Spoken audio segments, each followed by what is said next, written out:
If you love photos and captions and carousels, I don't think that you have to completely abandon those. I'm never going to be the one to say you can only post video. That is your only option. However, in the current landscape of social media in 2023, we really are living in this video first world on Instagram, on TikTok, and of course, other platforms.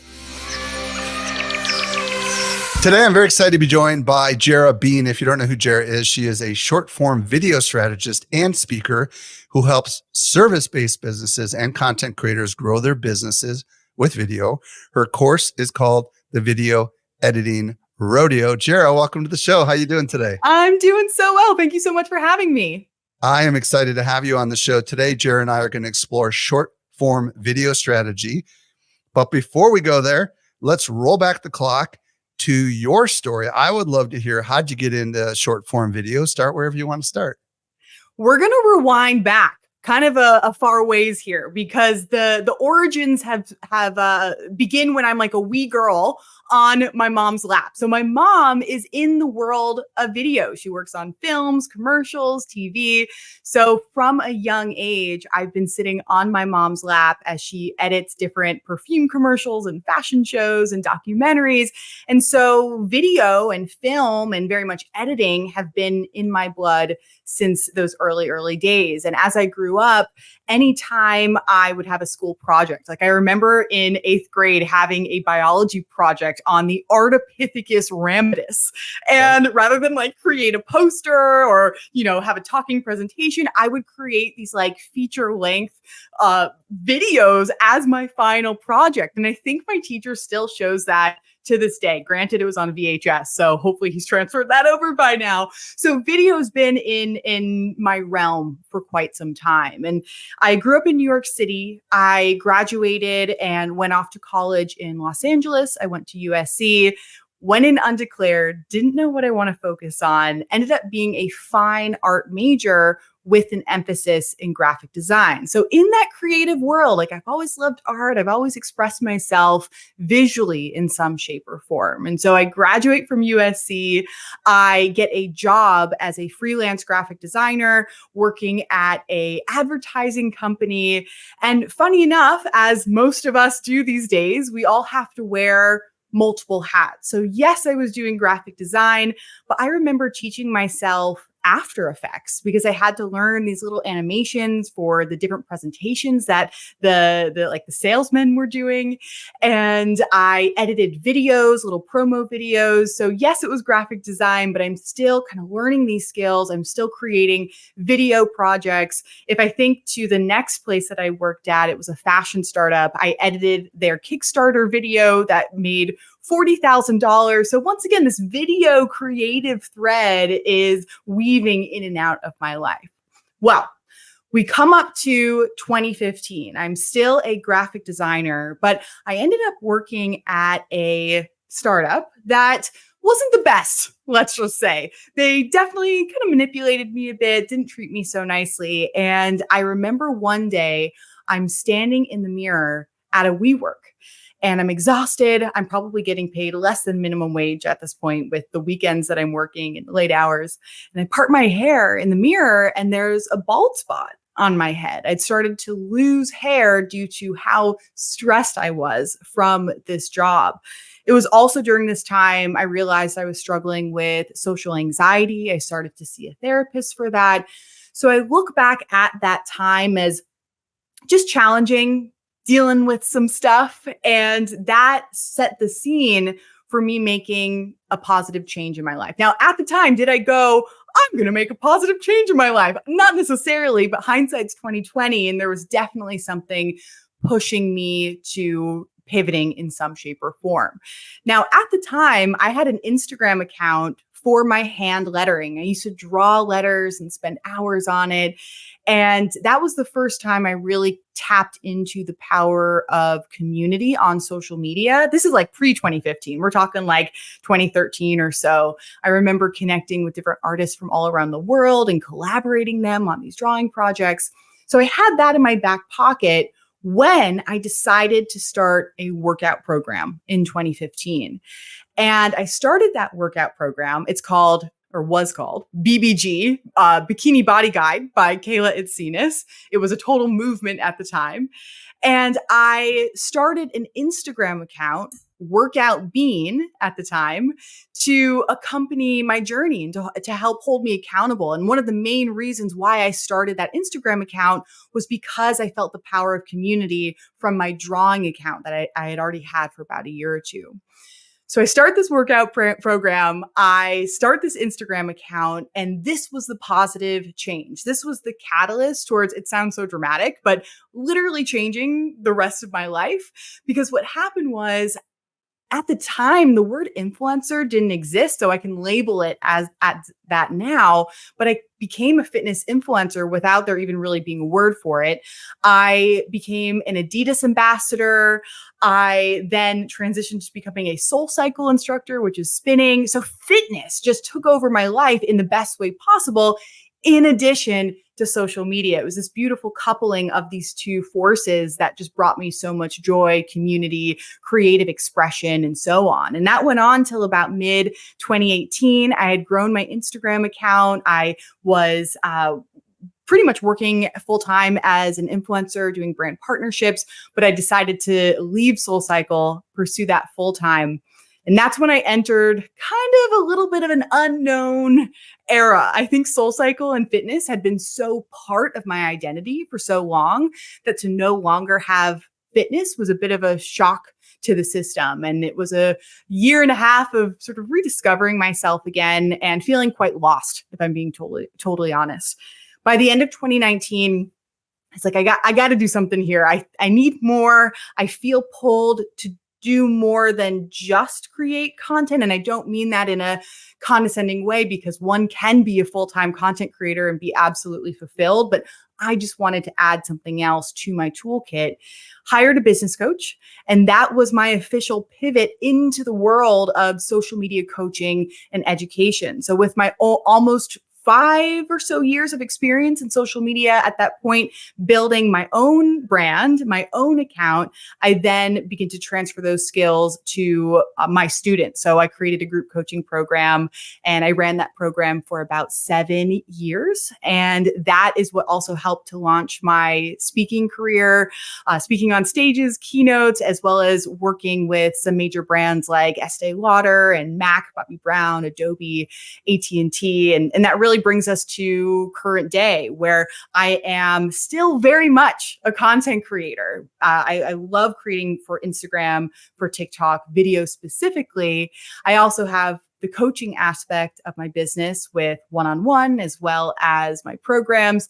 And that third pillar is the education and speaking on stages and virtually as well. So that's Jara in a bit of a nutshell for you. That's a really cool nutshell. So Jara, who are you creating content for? Like, who is that ideal somebody who might be listening, who might want to check out you? Like, who is your customer avatar, I guess? Here is the overlay. Okay, I'm going to explain something first because it's going to make sense when I give you my answer. Every single person who is using social media to support some sort of a goal, vision, business is a content creator. And that's what I think is a little bit different than a content creator and an influencer. An influencer might be really working towards those brand deals and partnerships, whereas a content creator is not necessarily working towards those partnerships, but they're using social media in a strategic way. So we are all content creators if we're showing up on social media for something specific, whether it's a mission, whether it's our business, etc.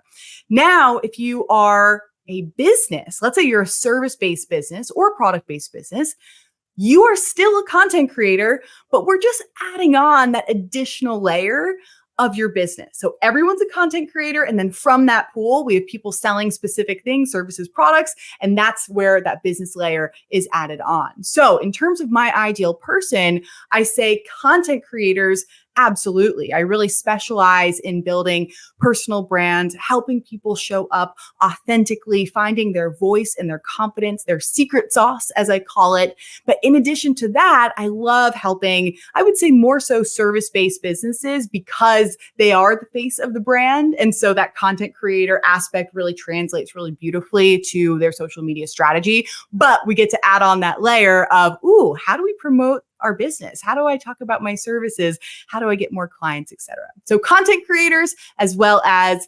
service-based businesses. Excellent.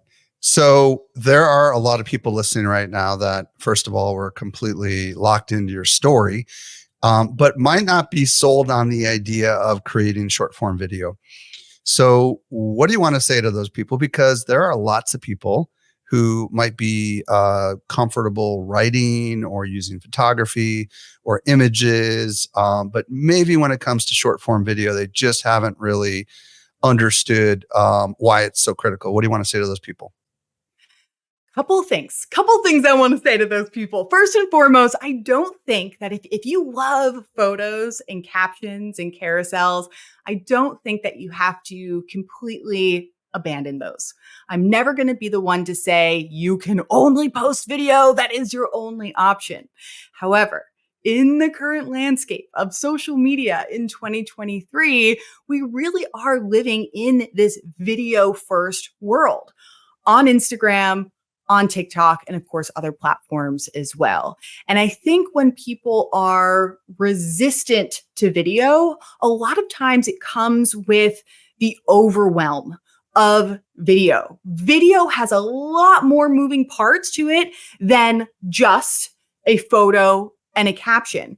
With video, sometimes we have to show up on camera. We have to show ourselves, use our voice. There's editing involved. That's a whole other layer of technical skills and things that you have to get used to. Then we have adding text and music. Like, whoa, we just went from a photo and a caption to listing off like 5 to 10 different things that we now have to understand and specialize in. So the first place that I want to start is that video can be simple.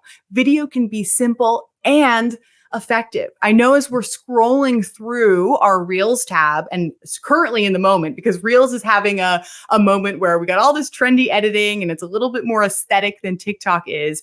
And it can feel like, holy cow, in order for me to be successful, I need to do all these transitions. I need to have the high quality stuff.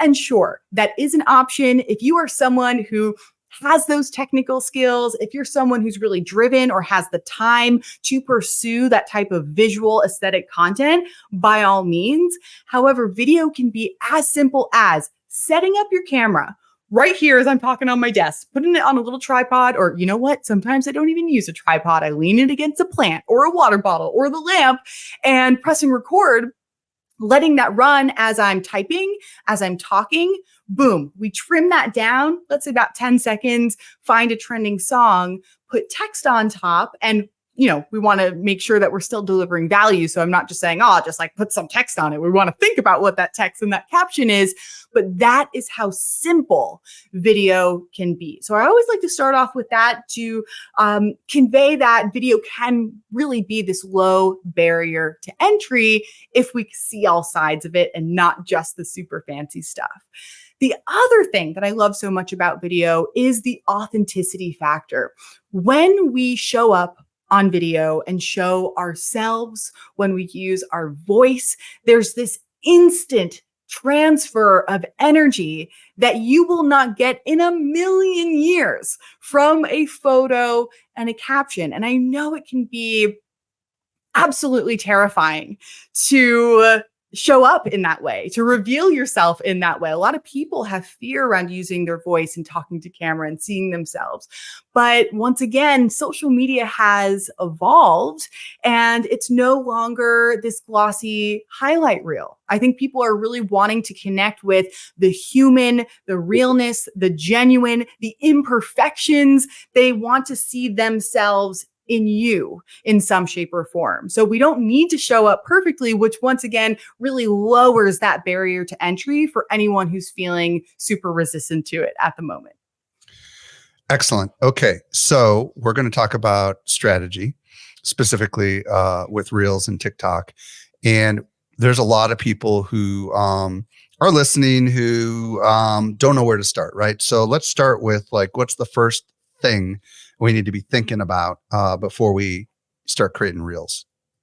I have a 3-step process. So I'd love to walk you through that 3-step process, but each step has kind of a lot going in it. So stop me at any point, but where I want to begin, of course, is with step 1. So step 1 with where the heck do I begin with video is the content ideation. We want to come up with strategic and intentional ideas that make sense for our business, or if you're not selling something, that makes sense for your personal brand. Okay, we have that general direction, but then how do we come up with those ideas? You want to zero in on your content pillars. Some people say content buckets, and there's a lot of information out there about content pillars. And the best way to think about it is we are just sectioning off, we are grouping together different parts of you and your business. And that sectioning off then allows us to get really organized. And then from those bigger pillars or buckets, come up with more granular ideas. So it's kind of just following this flow. I've been teaching content pillars for years now, and I have my proprietary mixture of pillars that I love to walk you through. And there are 3 types. So there's 3 types of pillars, and that's what helped us come up with the individual pillars. First, we have the expertise pillars. The expertise pillars is all about providing value. We want to teach what you know, give advice, shed light on things, speak to your client or your customer's pain and pleasure points. It's really value packed so that when someone consumes a piece of expertise content, they maybe want to save it, or maybe they're sending it to a friend, come back to it later, but they're benefiting from that piece of content in some shape or form. When it comes to your expertise pillars, more often than not, you're going to want to have 3 of them. So can you figure out, out of all my expertise, out of all the things that I'm good at, of course, that pertains to your business, how can I categorize them into approximately 3 categories? Could it be mindset, nutrition, and movement for a personal trainer? Could it be messaging, personal branding, and converting followers to clients for a social media coach? Keep it simple. It's not groundbreaking by any means, but at most you'll have maybe 4 or 5. At the absolute least 2, 3 is usually the sweet spot. So that's our first type of content pillar, expertise. Quick question. So when we're coming up with these content pillars, it sounds like we should pick, at least under this expertise category, things that we're comfortable talking about that we feel like are our domain expertise. For example, if it was for me, I'd probably say entrepreneurship, content creation, and marketing. You know what I mean? Like those are the things that I tend to talk about a lot, right? And they're distinctly unique from each other, just like mindset, nutrition, and movement are unique from each other. And from them can spawn a whole bunch of ideas. Is that what I'm hearing you say? Exactly. Hit the nail on the head. Beautiful summary of that. Okay, keep going. So our second type of pillar is secret sauce. And secret sauce is just my fun little word for essentially authenticity. If you are a content creator or if you are a service-based business, you are going to want to share some of you, share your personality, share that humanness that I mentioned earlier. Now, when someone says show up authentically as a tip or a piece of advice, it's really well-intentioned. And we all probably go, oh yeah, show up authentically. Like, great. But then you go, wait a second. How do I do that? How do I do that? That sounds great. But transforming the real life you into the digital you is really challenging. And it's something that took me a very long time to do myself. And then to actually translate that and teach that as a whole other level. So what I've done is taken this framework for secret sauce and divided it into 4 pillars. So there are 4 secret sauce pillars. We have foundational secret sauce. This focuses more on your past than your present. So we want to think of the challenges that you've overcome, achievements, pivots, any of the big stories and moments that have brought you to where you are today. That's foundational. Next, we have personal secret sauce. And this is very much focused on the opposite, it's the present moment. It's what are your hobbies? What do you like to do on the weekend? Who's the human outside of the business? What are the things that are making up your life in the moment right here, right now? Then we have professional secret sauce. Professional, as it sounds, focuses more on the professional side of you. So who is the entrepreneur? What's the founder story?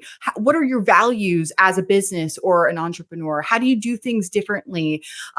Really focusing once again on the human, but very much through the lens of your business. Lastly, and perhaps my personal favorite, we have lighthearted secret sauce. And this is as it sounds. This is the more silly, goofy, random parts of you that are just usually the most fun to share via stories. And that's the secret sauce framework: foundational, personal, professional, lighthearted. The really cool thing about this framework is that you do not have to show up or use all 4 pillars.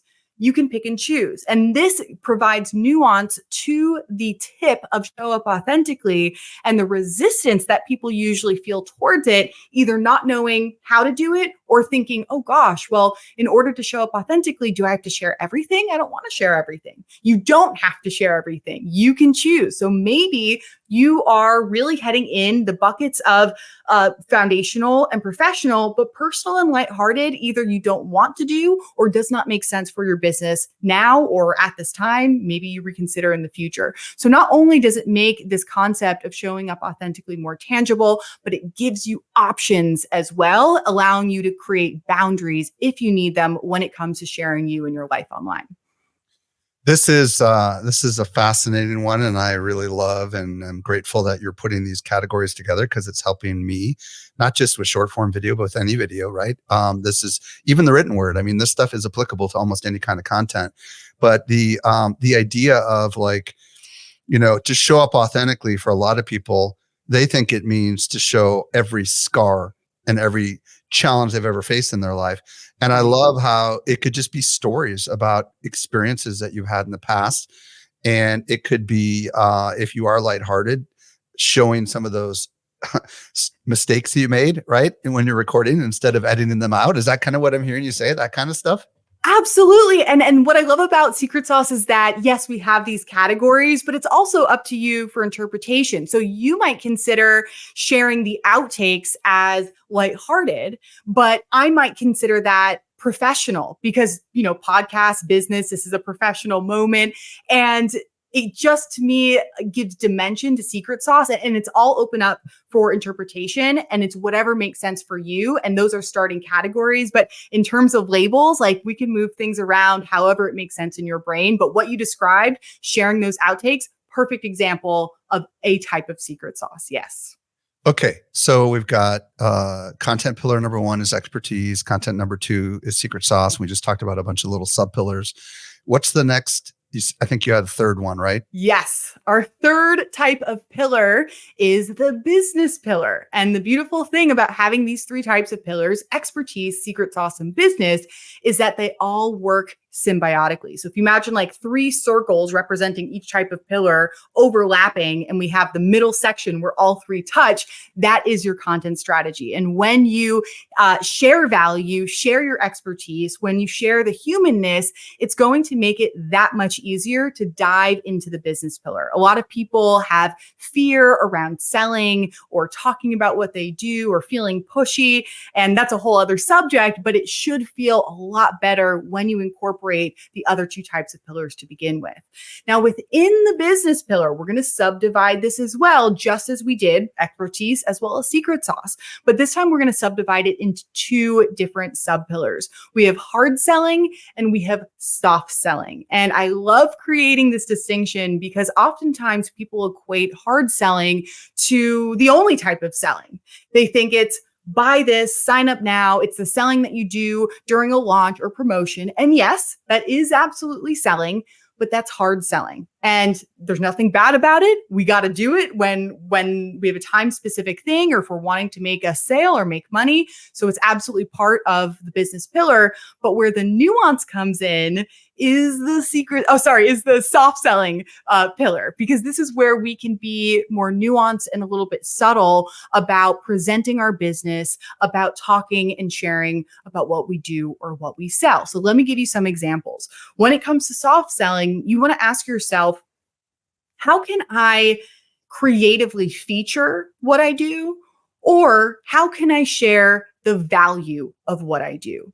So when it comes to creatively featuring, if you create a day in the life vlog where you're walking your dog, drinking coffee, hanging out with a friend, but you're also recording a podcast, responding to speaking clients, doing a coaching call, and you interweave all those together in one video, it's a soft sell because you're not asking anyone to do anything, but you're saying, hey, just so you know, this is something I do. This is part of my business. If we think about sharing the value of what you do, that's when things like testimonials come in, reviews, sharing client transformations, sharing press features. Essentially, hard selling is when you're talking on the business, like this is on the business content, versus soft selling, it's around. It's like the subjects that surround your business and that also incorporate other parts of your life. And soft selling is something you can do all the time versus hard selling is something you want to do part of the time. So that makes up our business pillar and completes the 3 types of pillars that help us with our content ideation in terms of coming up with specific and strategic content ideas that are born out of those pillars. I want to reinforce the value proposition of soft selling.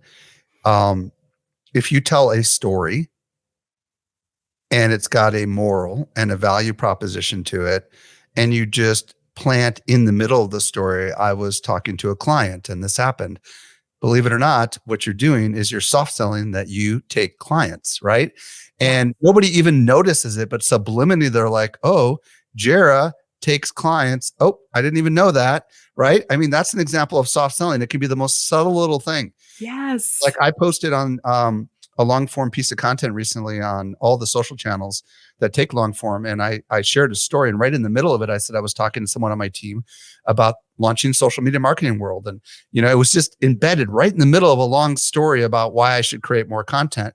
But it was carefully crafted to be in there to be like, oh yeah, social media marketing world, I should check that out. Right. But it was subtle. And if you do that over and over again, and then people love your content, all of a sudden they're going to go check you out, or they're going to check out your product. Right.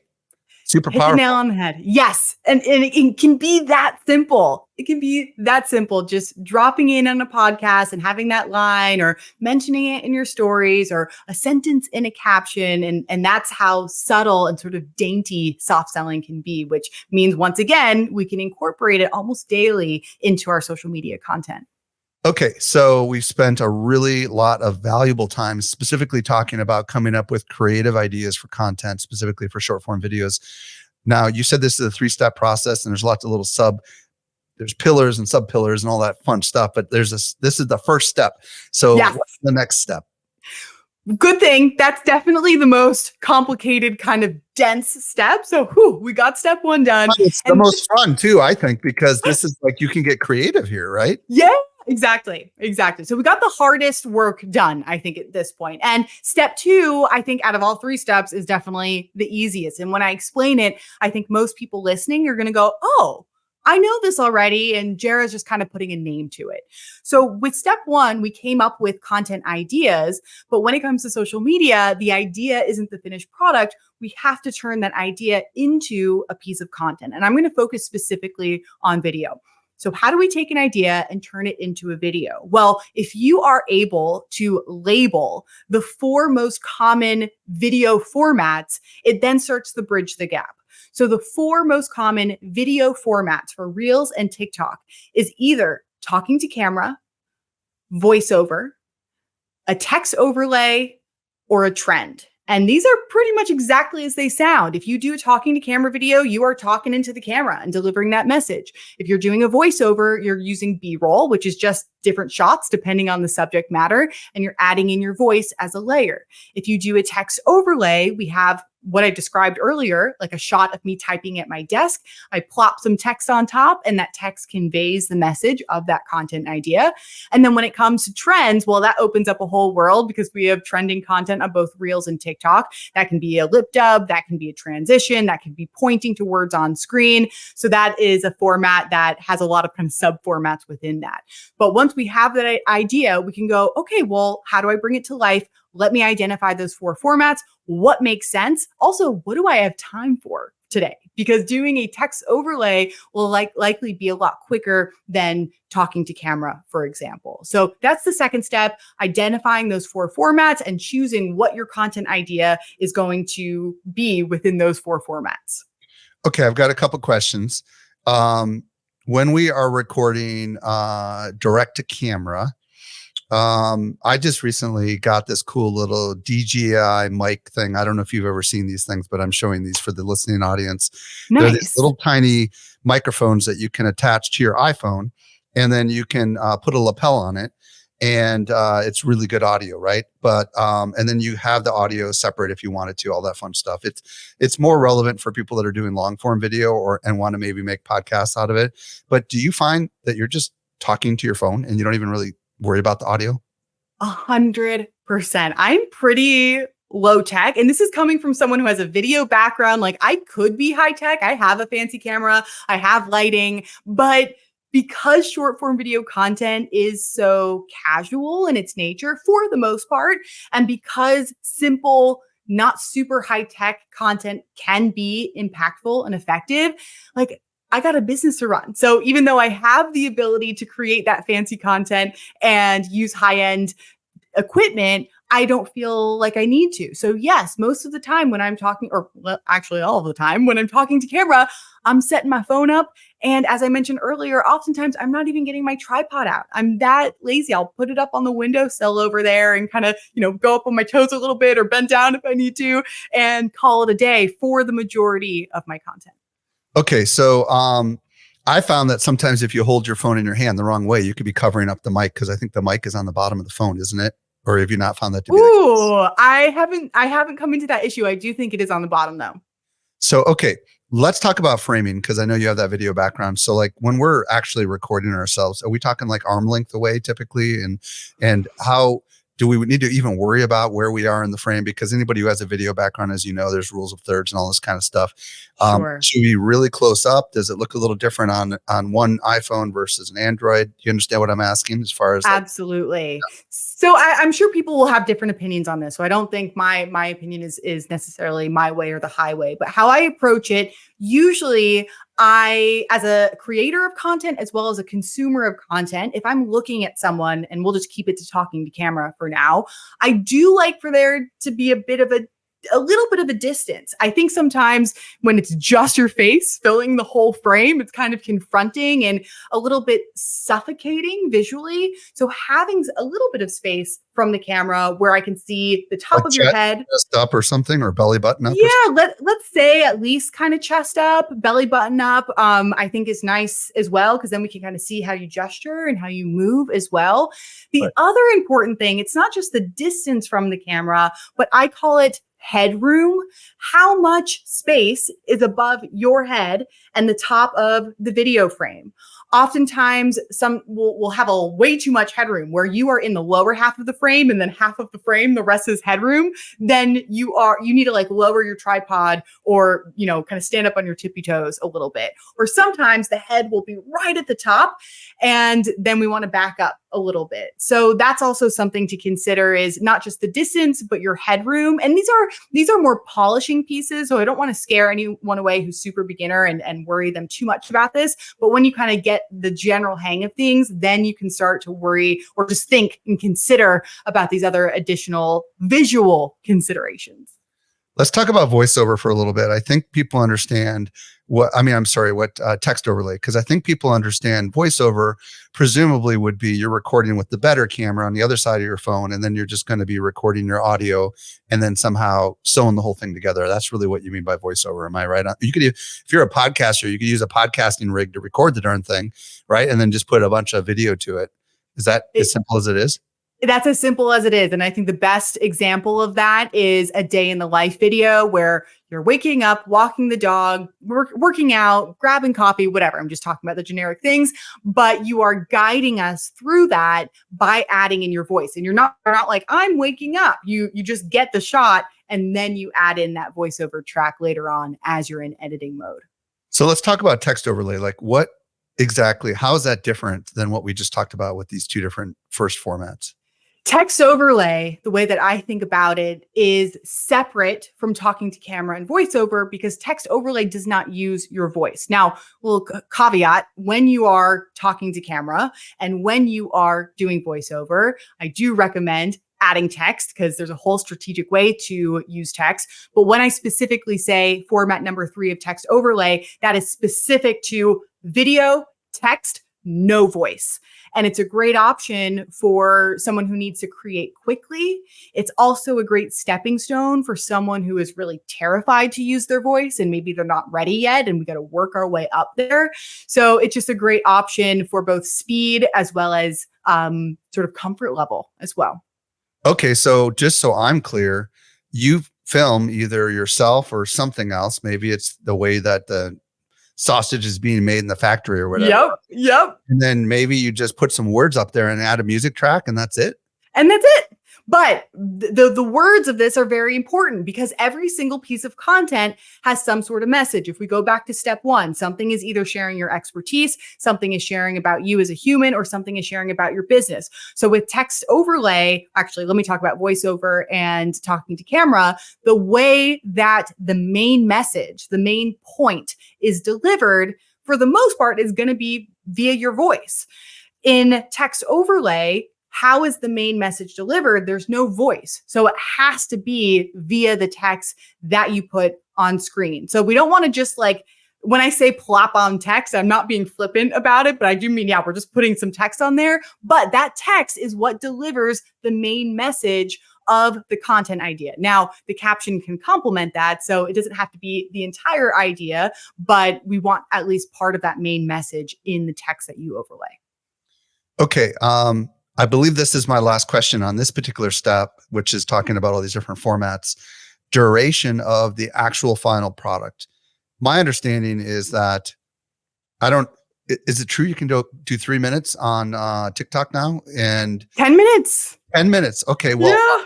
And Reels is what, 60 seconds now? I think we're at 90. I think we're at 90 on Reels. Okay, so how long should we make these videos is really where I'm going with this. Okay. I got a couple thoughts about this. So my initial thought is that I don't want to prescribe a specific length because sometimes we need let's say 60 seconds at most, just to keep things simple, to deliver that message or to really round out that story. So I never want to say, only make short videos. However, we do have to think about retention, which is how long someone's watching your video for, and average watch time. So if you are in the mode of creating around 60-second long videos all the time and your views are quite low, I invite you to pull up your analytics, both on TikTok and Instagram, and look at that retention or average watch time. And you might be really surprised to see, wow, I'm making these 60-second long videos and people are watching 3 to 5 seconds. And that's why the views are so low. It's telling Instagram or it's telling TikTok, this isn't interesting. I'm going to just, I'm going to swipe away and therefore it's not going to push it out to more people. So that's where we start to get a little bit tricky, is that the shorter a video is, the higher the chance is for retention, because it's easier to retain someone for 10 seconds than it is 60 seconds. But then we get into the nuanced conversation of, well, sometimes we truly do need that full 60 seconds. And sometimes those videos can absolutely perform well. One thing I will add to this is that when I do content audits these days, I would say pretty much every single time, no matter the business, no matter the type of person, people are jamming way too much information into every single post. And so when you create, regardless of the format, I want you to ask yourself, is this a bite-sized piece of content? Is this actionable as well? If you are talking about like a full customer journey, like this is what a customer journey is, and you're listing off all the things, that's going to go over people's heads because it's too broad and it's just way too much. Versus if you took that one big idea and then squeezed it like a lemon to make a nice little fresh juice of content lemonade and got really specific with all the ideas that make up a customer journey. For example, can you describe what an opt-in is? How do you grow your email list? All these different things. These ideas are much more tangible and potentially actionable as well. So you might be making a really awesome 60-second video that covers a broad topic, but it's not actually going to perform well on social media because people are craving more of those bite-sized actionable pieces of content. Outstanding. Okay. The third step in your process is, drum roll, please. Drum roll, please. Thank you for that. Step number 3 is the optimization. And there's a couple things within optimization, and it's not necessarily a finite list. I find myself kind of rolling through the top 3 sometimes, and sometimes those top 3 things change depending on what I'm seeing or perhaps depending on what the audience needs. When it comes to optimization, we want to think, how are we polishing off this piece of content to essentially perform better? So a really great one that I think most people are aware of these days is the hook. I consider the hook the first about 3 seconds of your video. And usually when I say the hook, I'm thinking about what is being said verbally. However, we also can think about what's being shown visually because we have about 3 seconds to capture someone's attention, actually less, I think. And what are we showing? What are we saying in order to entice them to keep watching? So a common mistake that I see with hooks is people pausing for about 1 full second, which I know sounds short, but that's an eternity in short form video content land, pausing before anything comes out of their mouth. Or they start with, "Hey everyone, how's it going today? Today I'm going to show you XYZ." When you have an intro that says, "Hey everyone, how's it going?" That's really nice, maybe for stories, but for our reels and TikTok, I want you to be brutal and nix that out and just start with exactly what you're going to say. If you want to start optimizing your hooks, then we can think of, what are things that we can say beyond just, "Here's what I'm going to show you today," such as, "Here are the 3 things that are going to change what you think about XYZ subject," or "How comes no one's talking about XYZ subject? I want to dive into that." There's a million hooks. You can Google them, but it's essentially, how am I enticing someone to keep watching? Quick question on the hooks. Do you recommend recording the hooks after you've kind of finished up your content and then dialing that hook in?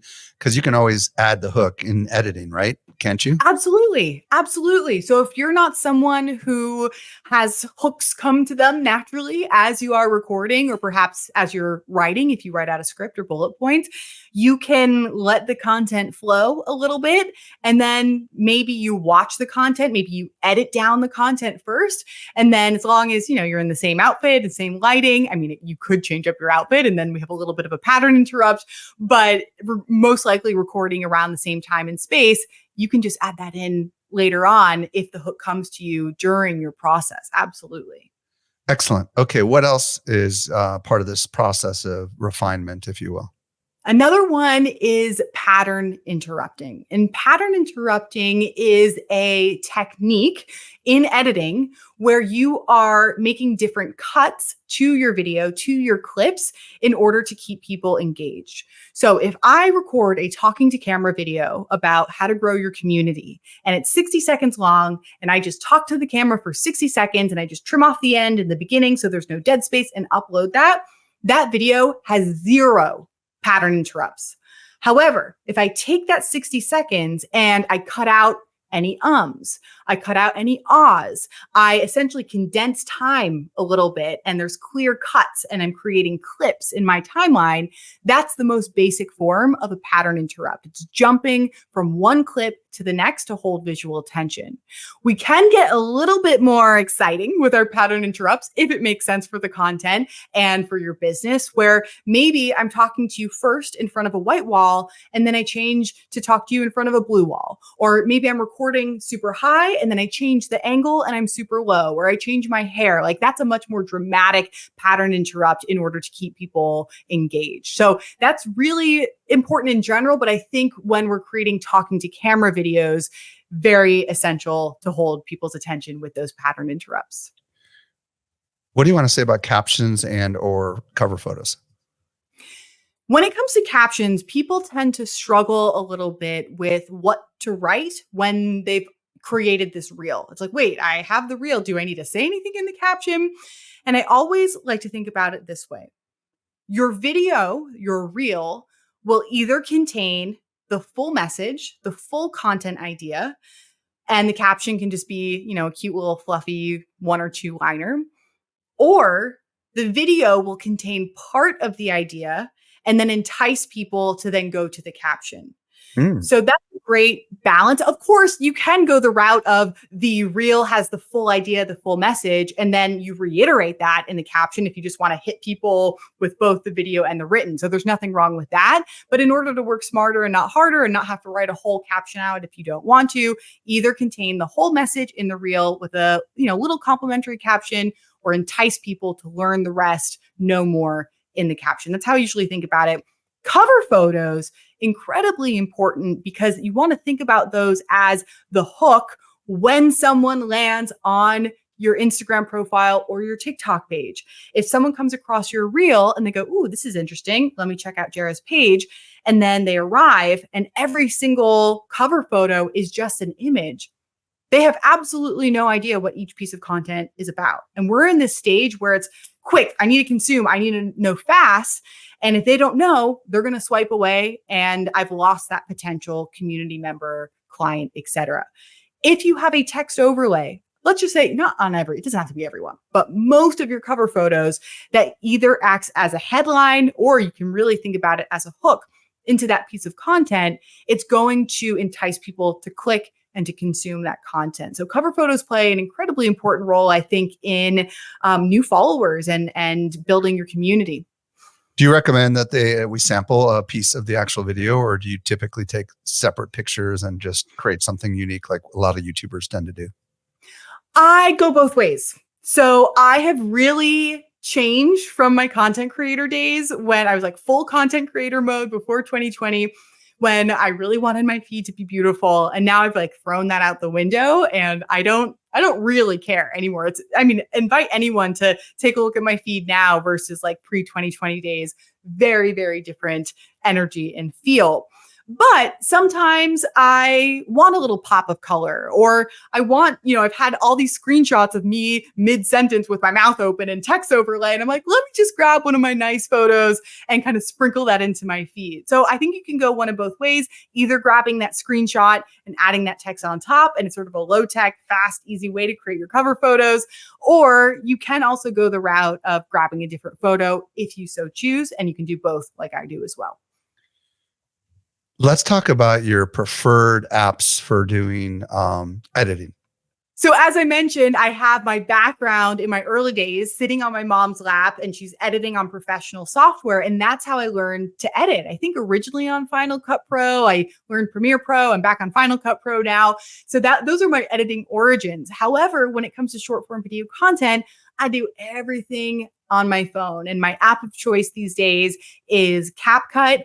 That is what I edit most of I'd say 90% of my videos on. Sometimes when I'm doing like a fancy transition where I need keyframes and layer masks, which is very advanced, most people do not ever need to know that or do that, then I will use Video Leap, which has those capabilities as well. But most of the time I'm on CapCut. Jara, this has been absolutely, did you say Video Bean? Is that what you said? No, Video Bean. I like that though, but I'll put that somewhere. But I've never used Video You should Bean never before. multitask like I'm trying to do. What was that last CapCut, and what was the other one? It sounds close. Video Leap, LEAP.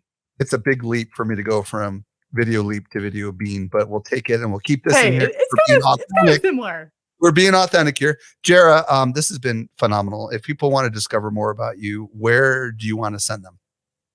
You can find me, of course, on social media, Jara Bean, but there's a dot in there. So it's Jara.Bean on both Instagram and TikTok.